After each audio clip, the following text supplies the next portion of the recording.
एक बार की बात है, जंगल में एक चिड़िया रहती थी जिसका नाम टुनटुनी था। उसे चिड़िया की एक बहुत सुंदर दोस्त भी थी, उसका नाम गुलगुली था। वह आपस में बहुत अच्छे मित्र थे और जंगल में एक साथ रहा करते थे। जंगल के पास में एक गांव था, उसे गांव में एक लालची किसान के पास एक भैंस थी। वह भैंस बूढ़ी हो गई थी, अब वह बहुत कम दूध देने लगी थी, लेकिन उसे लालची किसान को उसे भैंस का दूध बेचकर पैसे कमाने थे, इसलिए वह लालची किसान उसे भैंस को बहुत ज्यादा मारता था। वह भैंस उसे लालची किसान से बहुत ही ज्यादा दुखी हो गई थी, वह रोजाना उसे मारता था। अरे सुनो मेरी प्यारी भैंस, इस बार तुम्हारी लापरवाही की वजह से मेरे पास बहुत कम पैसे बचे हैं। अब तुम्हें अच्छे से दूध देना होगा, वरना तो मैं बहुत गरीब हो जाऊंगा। मेरे बहुत कम ग्राहक हो गए हैं, इसलिए ग्राहकों को बढ़ाने के लिए तुम्हें मुझे दूध देना होगा। चलो दूध देने के लिए जल्दी से तैयार हो जाओ। इतनी बात कहकर वह लालची किसान उस भैंस के नीचे दूध निकालने के लिए बैठ जाता है। वह दूध निकालने की बहुत ज्यादा कोशिश करता है, लेकिन भैंस के नीचे से बिल्कुल भी दूध नहीं आता, इसलिए वह लालची किसान बहुत ही ज्यादा गुस्से में आ जाता है और उसे भैंस से कहता है, मालिक मालिक, अब मैं बूढ़ी हो गई हूँ, मेरे पास इतना दूध नहीं है कि मैं तुम्हारा दूध बिकवा सकूं। केवल मैं तुम्हारे पीने के लिए ही दूध दे सकती हूँ। अरे सुनो भैंस, आज तुमने बिल्कुल भी दूध नहीं दिया, तुमने हद कर दी है। आज मैं तुम्हें बताऊंगा कि दूध कैसे देते हैं। तुम 1 मिनट रुको, मैं डंडा उठा कर आता हूँ।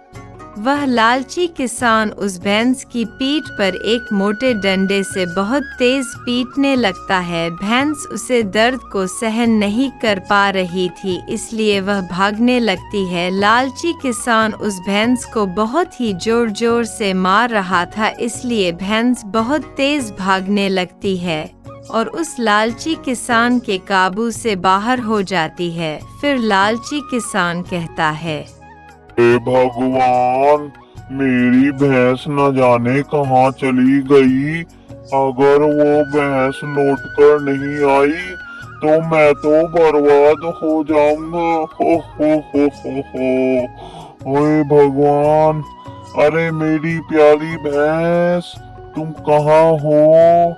मेरी प्यारी भैंस, तुम कहाँ हो? वह लालची किसान अपनी भैंस को बुलाने लगता है, लेकिन भैंस तो घने जंगल में पहुंच गई थी। भैंस को पेड़ पर बैठी हुई एक चिड़िया दिखाई देती है। भैंस काफी ज्यादा थकी हुई थी, इसलिए वह थोड़ा सा आराम करती है। वह चिड़िया उसे भैंस से कहती है, ए भैंस, तुम कहाँ से आई हो?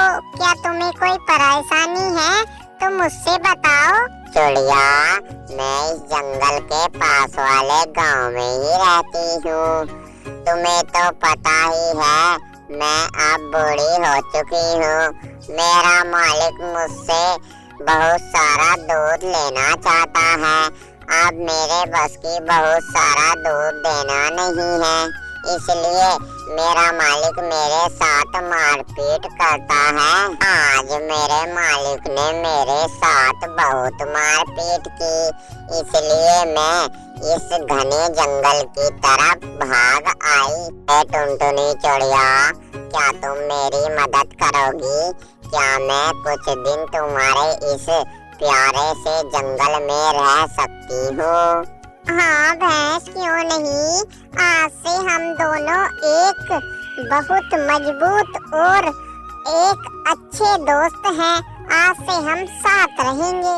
भैंस और चिड़िया में बहुत अच्छी मित्रता हो जाती है। भैंस अपनी पीठ के ऊपर उसे चिड़िया को बिठाकर जंगल में घूमने लगती है। चिड़िया और उसे भैंस की मित्रता इतनी मजबूत हो जाती है, वह एक दूसरे के बिना एक पल भी नहीं रह सकते थे, इसलिए वह जंगल में इधर उधर घूमते रहते थे। भैंस चरा चढ़ने जाती तो चिड़िया भी भैंस की पीठ के ऊपर बैठकर जाती थी। लेकिन एक दिन अचानक से भैंस का मालिक वहां पर आ जाता है और वह बहुत ज्यादा डरा हुआ था। भैंस से कहता है, मेरी प्यारी भैंस, तुम मुझे भी अपनी पीठ के ऊपर बैठा लो।